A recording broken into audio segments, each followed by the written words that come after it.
Hello दोस्तों, मैं मनमोहन सविता स्वागत करता हूं आपका अपने यूट्यूब चैनल पर, जिसमें आज हम बात करेंगे दैनिक समसामयिकी के अति महत्वपूर्ण प्रश्नों पर, जिसमें आज दिनांक 21 अप्रैल 2021 की 10 अति महत्वपूर्ण प्रश्नों को शामिल किया गया है, जो कि आपके सभी कॉम्पिटिटिव एग्जाम के लिए काफ़ी हेल्पफुल साबित होंगी तथा आपको आपके सपने की तरफ एक कदम आगे लेकर जाएंगी।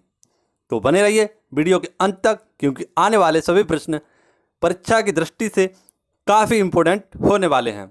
और इसके साथ ही मैं आपसे वीडियो के अंत में एक क्वेश्चन भी पूछूंगा, जिसका आंसर आपको कमेंट करके बताना है तथा हम बात करेंगे कल वाले प्रश्न के उत्तर की भी। तो बने रहिए वीडियो के अंत तक, क्योंकि यह क्लास आपके कॉम्पिटिटिव एग्ज़ाम को इस प्रकार से नस्ते नाबूद करने वाली है कि करंट अफेयर के जितने भी क्वेश्चन होंगे उनको आप बड़े ही आसानी के साथ टिक कर सकेंगे। तो बने रहिए वीडियो के अंत तक, क्योंकि आने वाली सभी जानकारी काफ़ी इंपॉर्टेंट हैं। तो बढ़ते हैं आज के पहले क्वेश्चन की ओर। और पहला ही क्वेश्चन उस प्रकार से पूछा गया है कि जिसके बनने की पूर्ण संभावना है। बात करते हैं कि नॉर्वे विश्व प्रेस स्वतंत्रता सूचकांक 2021 में पहले स्थान पर है। भारत इसमें क्या रैंक रहा है, यानी भारत इसमें क्या रैंक पर रहा है। तो ये विश्व प्रेस स्वतंत्रता सूचकांक 2021 लॉन्च की गई है रिपोर्ट्स विद बॉर्डर्स के द्वारा, जिसमें बताया गया है कि पत्रकारों को उपलब्ध स्वतंत्रता के स्तर के अनुसार किस प्रकार बांटा जाता है। यानी रिपोर्ट में कहा गया है कि जो भी व्यक्ति, ये रिपोर्ट के आधार पर ही बोला गया है जो मैं आपको बता रहा हूँ, कि जो भी व्यक्ति मोदी जी के खिलाफ बोलता है वह एंटी नेशनल हो जाता है। इस स्वतंत्रता सूचकांक में यह बात कही गई है। इसके साथ ही कहा गया है कि मीडिया की स्वतंत्रता के आधार पर यह रैंक दी जाती है, जिसमें फर्स्ट रैंक पर आया है नॉर्वे, और वहीं पर भारत की जो रैंक आई है वो आई है 40 यानी 142, यानी 142वीं रैंक भारत की आई है। यदि हम बात करें कि 2020 में इस प्रेस स्वतंत्रता सूचकांक में भारत की रैंक क्या थी, तो 2020 में भी इसकी जो रैंक थी वह 142 ही थी। इसमें यदि हम बात करें कि फर्स्ट नंबर पर कौन है, तो फर्स्ट नंबर पर आया है नॉर्वे। यह पिछले साल भी फर्स्ट नंबर पर ही था। यदि हम बात करें कि सेकंड स्थान पर इस रैंक में कौन आया है, तो सेकंड स्थान पर आया है फिनलैंड। वहीं पर लास्ट में इसमें 180 देशों की रैंक निकाली जाती है, जिसमें 180वां देश आया है इरिट्रिया। यानी यहाँ पर कोई भी व्यक्ति सरकार के खिलाफ बोलता है तो उसे गिरफ्तार कर लिया जाता है। वहीं पर यदि हम बात करें कि स्वीडन इसमें थर्ड स्थान पर आया है। आइए देखते हैं इस सूचकांक को। यह है वह सूचकांक जिसमें पत्रकारों को उपलब्ध स्वतंत्रता के स्तर पर 180 देशों की रैंक निकाली जाती है, और इस बार भारत की जो रैंक आई है वो 142 आई है। तो ये आपको याद रखना है, और ये परीक्षा की दृष्टि से काफ़ी इंपॉर्टेंट है। आइए हम बात करते हैं हाल ही में हुए कुछ इंडेक्सों की। चलते हैं। हाल ही में भ्रष्टाचार सूचकांक धारणा, यानी भ्रष्टाचार धारणा सूचकांक में भारत की रैंक आई है 46 में। वहीं पर फर्स्ट आया था इसमें डेनमार्क। यह भी हमें याद रखना है, भ्रष्टाचार धारणा सूचकांक। और इसमें लास्ट जो आया था वह सोमालिया और दक्षिणी सूडान आए थे। इसी के आधार पर एक और नया सूचकांक आया था। लोवी इंस्टीट्यूट ने कोविड-19 रेस्पॉन्स इंडेक्स जारी किया था, जिसमें बताया गया था कि किस प्रकार से कोविड-19 पर अच्छे से नियंत्रण रखा गया है। तो इसमें सबसे पहले स्थान पर जो आया था वह न्यूजीलैंड आया था। लोवी इंस्टीट्यूट ने जो रेस्पॉन्स इंडेक्स जारी किया था उसमें फर्स्ट नंबर पर आया था न्यूजीलैंड, और भारत में इसकी रैंक थी 86वीं रैंक इसमें भी थी, और भ्रष्टाचार धारणा सूचकांक में भी भारत की रैंक 86 की ही थी। और इस सूचकांक में आया था फर्स्ट न्यूजीलैंड रेस्पॉन्स इंडेक्स, यानी कोविड-19 रेस्पॉन्स इंडेक्स। इसमें लास्ट स्थान पर आया था ब्राज़ील, यानी ब्राज़ील में हालत काफ़ी ज़्यादा ख़राब थी, इसीलिए इसको लास्ट स्थान पर रखा गया है। रेस्पॉन्स इंडेक्स, कोविड-19 रेस्पॉन्स इंडेक्स, इसमें मात्र 98 देशों को शामिल किया गया था। आशा करता हूँ आपको ये सारे इंडेक्स समझ में आ रहे होंगे। बात यदि हम करें कि हाल ही में एक सूचकांक आया था, लोकतंत्र सूचकांक, तो इसमें भारत आया था 53वें स्थान पर, जो कि जारी किया जाता है इकोनॉमिस्ट इंटेलिजेंस, जो कि एक लंदन की संस्था है। इसमें फर्स्ट आया था नॉर्वे, लोकतंत्र सूचकांक यानी डेमोक्रेसी इंडेक्स 2021। ठीक है दोस्तों, आशा करता हूँ आपको समझ में आया होगा क्वेश्चन। यदि क्वेश्चन समझ में आया हो तो वीडियो को एक लाइक करें और चैनल को सब्सक्राइब करें। नेक्स्ट क्वेश्चन है हमारा क्वेश्चन नंबर 2, जिसमें मैं आपको बताने वाला हूँ राजस्थान से जुड़ी समसामयिक प्रश्न तथा राजस्थान जीके के जुड़े सारे के सारे प्रश्न, और इसी के आधार पर हम चलते हैं आज के दूसरे क्वेश्चन पर। तो कोविड-19 मामलों में वृद्धि के बाद निम्न में से किस राज्य ने जन अनुशासन पखवाड़ा की घोषणा की है? तो ये जन अनुशासन पखवाड़ा क्या होता है, आइए देखते हैं। तो यह हाल ही में राजस्थान में लॉन्च किया गया है, यानी इसका प्रावधान कहाँ पर किया गया है? राजस्थान में। यह सप्ताहांत कर्फ्यू है, जहां सरकार ने इसे लॉकडाउन या कर्फ्यू का नाम नहीं दिया है। यह कोविड-19 के प्रसार को रोकने के लिए 3 मई 2021 को लगाया गया था। जन अनुशासन पखवाड़ा महत्वपूर्ण है क्योंकि यह महत्वपूर्ण प्रावधान है। इसके जरिए सभी सरकारी कार्यालयों, बाजार, मॉल और वाणिज्य प्रतिष्ठान जो होते हैं उन सभी को बंद रखा जाएगा और सार्वजनिक स्थानों पर मास्क पहनने की बात कही गई है। तो यह एक प्रकार से जन अनुशासन पखवाड़ा जो है, इसे लॉकडाउन का नाम नहीं दिया है या कर्फ्यू का नाम नहीं दिया है। इसमें नियम बनाया गया है और नागरिकों से गुजारिश की गई है कि वह यह सारी बातें माने। आइए, तो यह कहाँ पर लॉन्च किया गया है? राजस्थान में। इसका राइट आंसर हो जाएगा राजस्थान। आइए देखते हैं मैप में राजस्थान को। कुछ इस प्रकार का होने वाला है यह जन पखवाड़ा, जिसमें घर में रहना है और इसकी कार्रवाई को मानना है। और हाल ही में यहाँ पर संपूर्ण लॉकडाउन भी कर दिया गया है। इस जन अनुशासन पखवाड़ा के बाद राजस्थान में लॉकडाउन की भी बात कही गई है।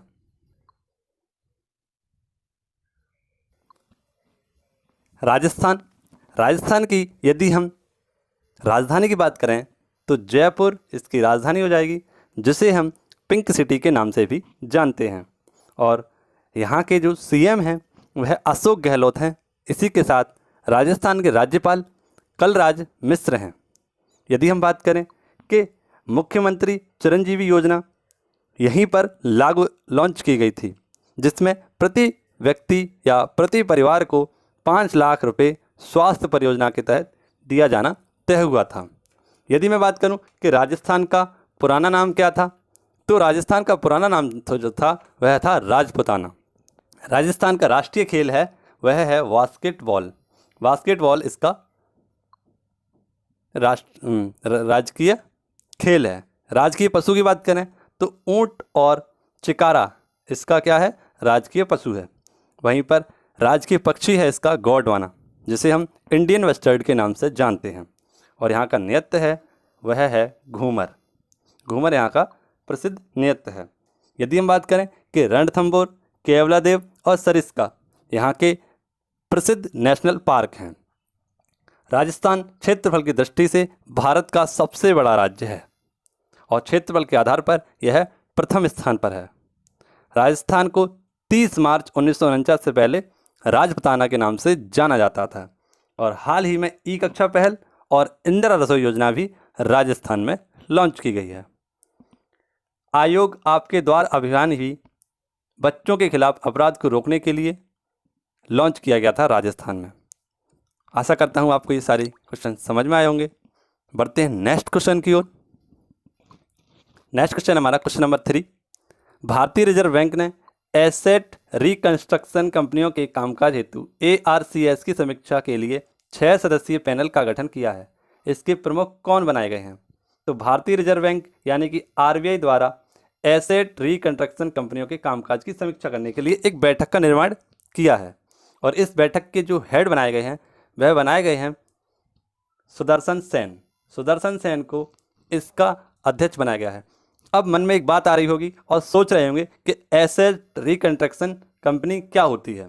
तो वह एक ऐसी कंपनी का निर्माण किया गया है जब किसी भी पब्लिक सेक्टर बैंक कंपनी को लोन प्रदान करता है और कंपनी उस लोन को वापस ना कर पाए तो इसी ARCSC यानी एसेट रिकंस्ट्रक्शन कंपनी इस पैसे को वापस कराती है। यानी उस कंपनी से समझौता करती है कि वह जो कर्जा उसने लिया है उसको कम से कम या ज़्यादा से ज़्यादा उससे ले सके, यानी कुछ भाग उसका ले सके। इसी के लिए एसेट रिकंस्ट्रक्शन कंपनी पैसे को वापस लाने का कार्य करती है। तो इसके जो हेड बनाए गए हैं वह बनाए गए हैं 6 सदस्यों की बैठक है ये, और इसमें हेड बनाए गए हैं सुदर्शन सेन।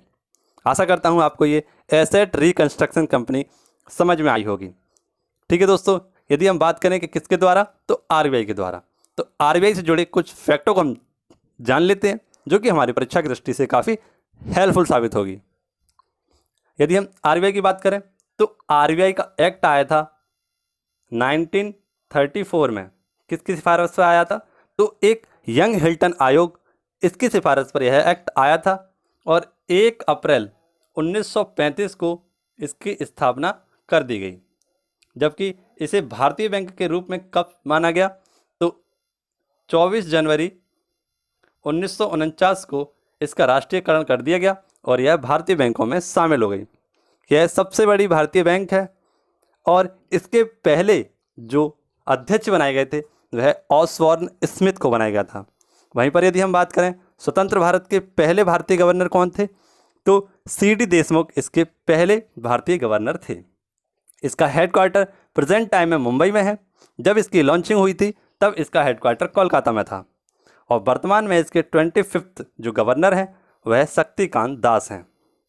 तो आशा करता हूं आपको ये सारे के सारे फैक्ट RBI से जुड़े समझ में आए होंगे। रिजर्व बैंक ऑफ इंडिया परीक्षा की दृष्टि से काफ़ी महत्वपूर्ण है, इसीलिए मैंने इसको आपको समझाने की कोशिश की है। आशा करता हूं आपको ये क्वेश्चन समझ में आया होगा। बात करते हैं नेक्स्ट क्वेश्चन की, और नेक्स्ट क्वेश्चन हमारा कि हाल ही में कौन 10वीं सबसे ऊंची चोटी माउंट अन्नपूर्णा पर फतेह हासिल करने वाली पहली भारतीय महिला बन गई हैं। तो हाल ही में 28 वर्षीय प्रियंका मोहिते सतारा ने, जो कि महाराष्ट्र की हैं, सतारा महाराष्ट्र की रहने वाली हैं, इन्होंने हाल ही में भारत की यानी विश्व की सबसे 10वें नंबर की ऊंची चोटी अन्नपूर्णा पर फतेह हासिल की है। यह अन्नपूर्णा चोटी नेपाल में स्थित है, जो कि 10वीं सबसे ऊंची चोटी है, जिसकी ऊंचाई है 8091 मीटर, और यह कहाँ पर स्थित है? नेपाल में स्थित है। तो इसको हाल ही में किसने फतेह किया है? प्रियंका मोहिते ने।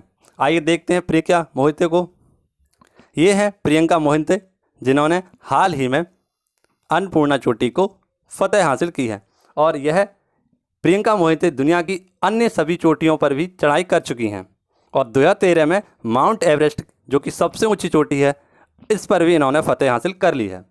माउंट एवरेस्ट की ऊंचाई की बात करें तो पहले इसकी ऊंचाई थी 8848 मीटर, लेकिन एक इंडेक्स के अनुसार इसकी लंबाई 0.86 मीटर और बढ़ा दी गई है। तो 8848.86 माउंट एवरेस्ट की कुल ऊंचाई मानी जाती है। आइए देखते हैं अन्नपूर्णा चोटी को, यह कहाँ पर अवस्थित है। तो देख सकते हैं आप कि क्रम में इस प्रकार से चोटियाँ लगी हुई हैं, जिसमें अन्नपूर्णा दूसरे स्थान पर है। और यदि हम बात करें कि नेपाल में ही स्थित है हमारा माउंट एवरेस्ट भी हमारा यहीं पर स्थित है, जिसे नेपाल में लाओत्से या मकालू इन दोनों के नाम से जाना जाता है, यानी सागर माथा के नाम से भी इसे जाना जाता है। ठीक है दोस्तों, आशा करता हूँ आपको ये क्वेश्चन समझ में आया होगा। और इसी रेंज में स्थित हमारा कंचनजंगा भी, आप देख सकते हैं ये सारी की सारी चोटियाँ यहीं पर है, और दूसरे स्थान पर है हमारा अन्नपूर्णा, जिस पर हाल ही में इन्होंने फतेह हासिल की है।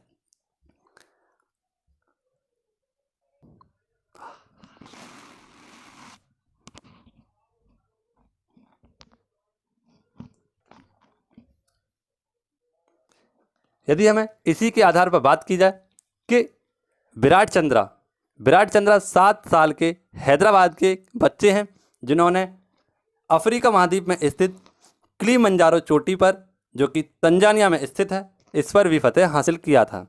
और हाल ही में भारत की 7 वर्ष की सबसे कम उम्र की बच्ची ने भी तंजानिया की माउंट किलिमंजारो चोटी पर फतेह हासिल की थी और यह एशिया की सबसे कम उम्र की बच्ची बनी थी।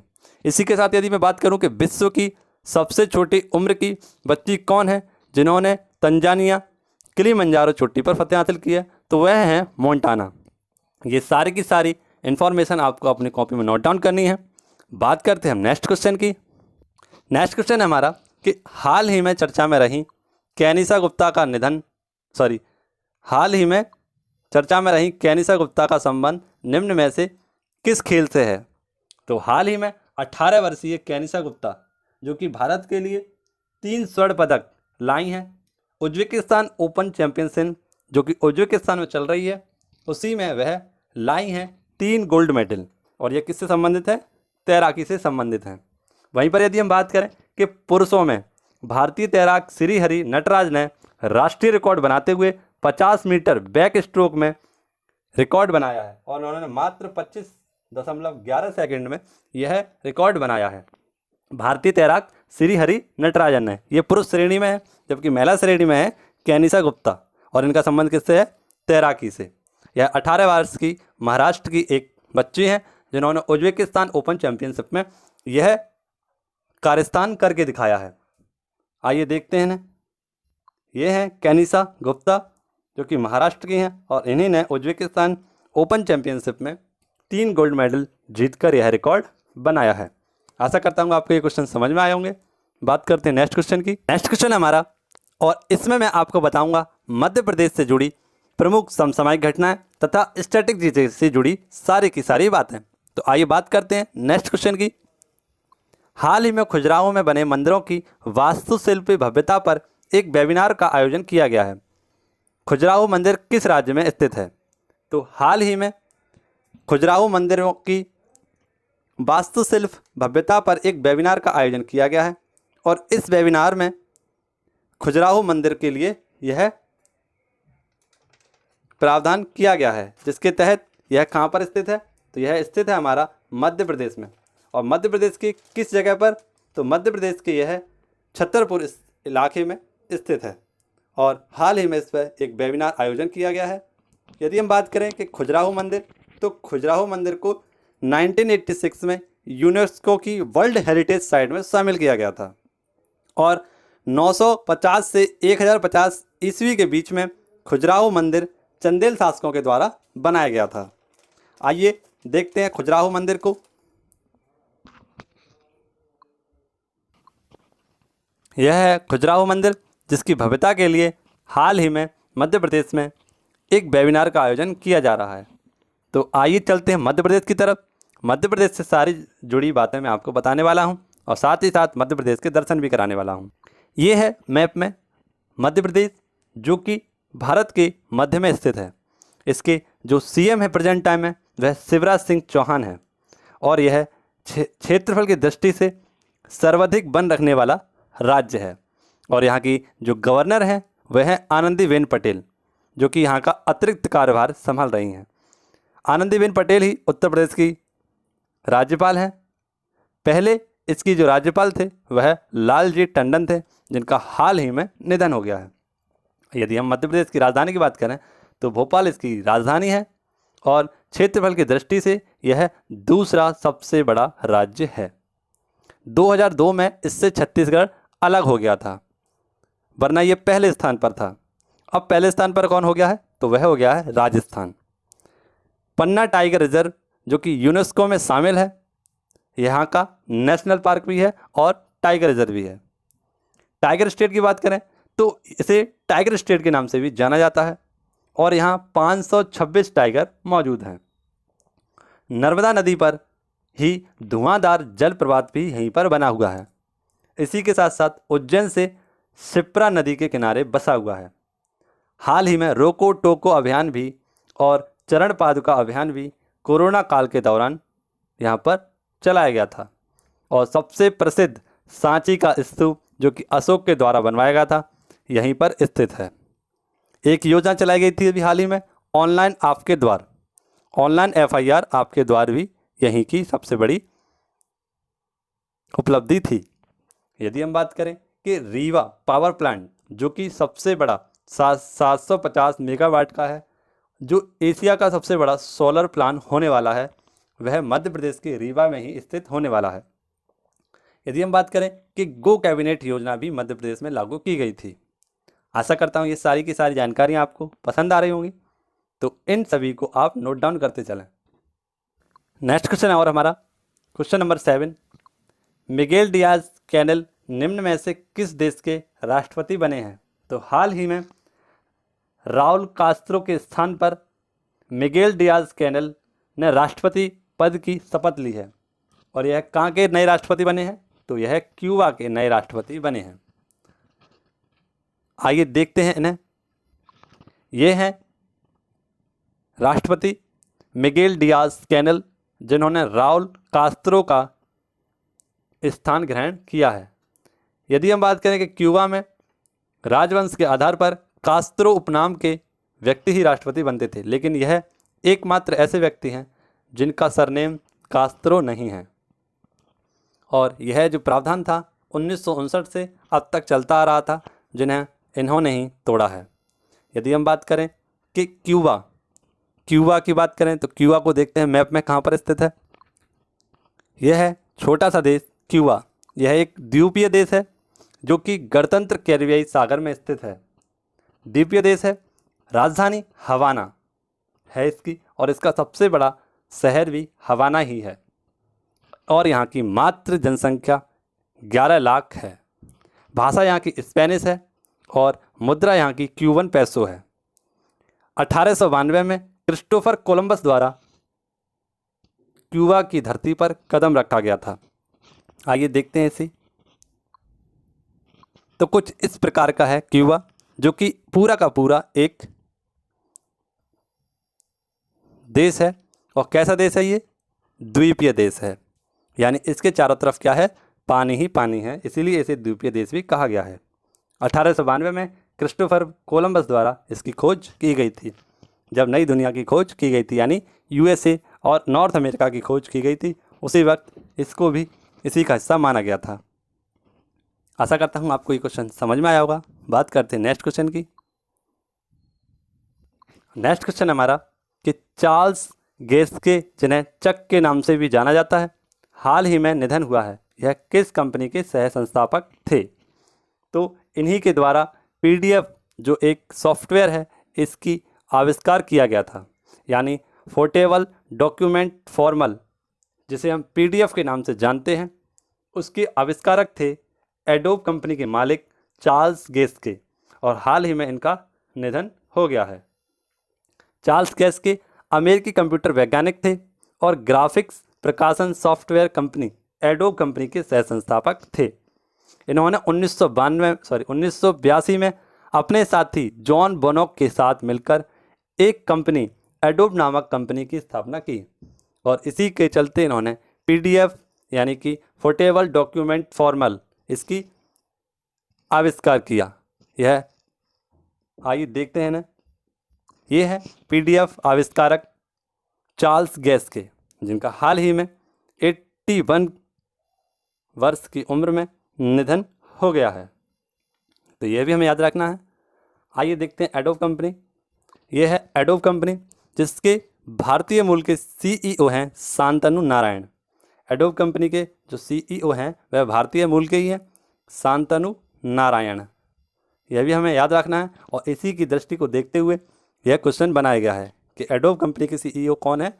तो शांतनु नारायण। आइए बात करते हैं प्रमुख कंपनी और उनके सीईओ की। तो गूगल कंपनी के जो सीईओ हैं वह हैं सुंदर पिचोई। सुंदर पिचोई गूगल कंपनी के सीईओ हैं। यदि हम बात करें कि माइक्रोसॉफ्ट, तो माइक्रोसॉफ्ट के सीईओ हैं सत्य नडेला। आईबीएम इसके हैं अरविंद कृष्णा। यदि हम इसी श्रृंखला में बात करें तो मास्टर कार्ड के सीईओ हैं अजय पाल सिंह बग्गा। आशा करता हूं आपको ये सारे क्वेश्चन समझ में आ रहे होंगे। आप साथ के साथ इन्हें अपनी कॉपी में भी नोट डाउन करते जाइए। बढ़ते हैं नेक्स्ट क्वेश्चन। नेक्स्ट क्वेश्चन है हमारा कि संयुक्त राष्ट्र चीनी भाषा दिवस संयुक्त राष्ट्र द्वारा प्रतिवर्ष कब मनाया जाता है? तो यूएन यानी संयुक्त राष्ट्र यूनाइटेड नेशन द्वारा इसे 20 अप्रैल 2021 को मनाया जाना तय हुआ है। यानी प्रतिवर्ष यह कब मनाया जाता है? तो 20 अप्रैल को मनाया जाता है। यदि हम बात करें कि यूनाइटेड नेशन की 6 भाषाएं हैं, जिसमें शामिल है चीनी, Arabic, Russian, Spanish, English, French, और इसी के आधार पर 2021 में 20 अप्रैल को यह दिवस मनाया जा रहा है। किसके द्वारा? यूएन के द्वारा। आइए देखते हैं। यह है 20 अप्रैल चाइनीज़ लैंग्वेज डे, जिसे यूएन के द्वारा मनाया जाता है। आइए यूएन की बात करते हैं और यूएन से जुड़े कुछ फैक्टों के बारे में हम जानते हैं। तो यूएन, जिसकी स्थापना हुई थी 24 अक्टूबर 1945 में, और इसकी स्थापना क्यों गई थी? तो विश्व में शांति स्थापित करने के लिए 1945 में यूनाइटेड नेशन की स्थापना की गई थी, और वर्तमान समय में इसमें 193 सदस्य हैं। जब इसकी स्थापना की गई थी तो इसमें मात्र 55 देश ही शामिल थे। यदि हम बात करें कि इसका 193वां देश कौन सा है, तो दक्षिणी सूडान इसका 193वां देश है। इसके हेडक्वार्टर की बात करें तो न्यूजीलैंड इसका हेडक्वार्टर है, जो कि यूएसए में स्थित है, और प्रेजेंट टाइम में इसके जो हेड हैं वह हैं एंटोनियो गुटेरेस, जो कि पुर्तगाल के हैं। आशा करता हूँ आपको ये सारी की सारी इन्फॉर्मेशन पसंद आ रही होगी, जो कि परीक्षा की दृष्टि से काफ़ी महत्वपूर्ण है। तो बने रहिए हमारे साथ, क्योंकि मैं इसी प्रकार से आपके लिए डेली करंट अफेयर से जुड़ी 10 इम्पोर्टेंट फैक्ट्स आपके साथ साझा करता रहूँगा, और इसी के साथ साथ मैं आपको राज्य दर्शन और विदेश दर्शन के साथ साथ जितनी भी फैक्टेबल चीज़ें होती हैं वो सारी चीज़ें आपको समझाने की कोशिश करता रहूँगा। आइए बात करते हैं today question of the day की। Today question of the day हमारा, जिसका आंसर आपको कमेंट करके कमेंट बॉक्स में बताना है। हाल ही में किस देश ने आभासी मुद्रा क्रिप्टो करेंसी पर पूर्ण रूप से प्रतिबंध लगा दिया है? इसका आंसर आपको कमेंट बॉक्स में बताना है।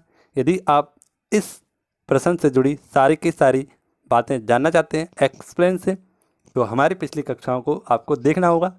आइए बात करते हैं हम कल वाले क्वेश्चन के आंसर की।